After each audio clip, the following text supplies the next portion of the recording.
大家好，我是数据恢复理工。今天来分享一个案例，这是一块 WD 西部数据 2TB 的移动硬盘，是 SMR 叠瓦盘。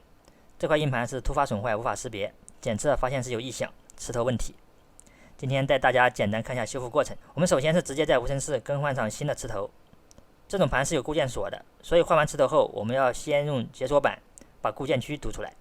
在通电读取固件之前，有一步非常重要的操作，就是要先对部分入目模块进行修改，做一个411主旨，目的是防止固件区被改写，保护190 2G 编译器模块。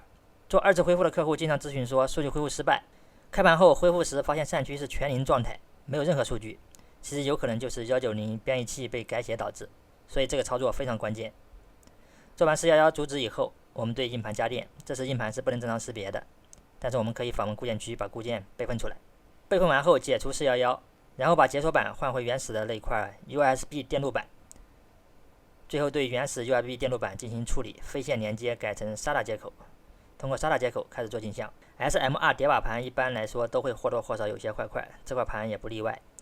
用户的数据量比较大，我们先把状态好的部分刻完，后期对损坏部分单独进行处理。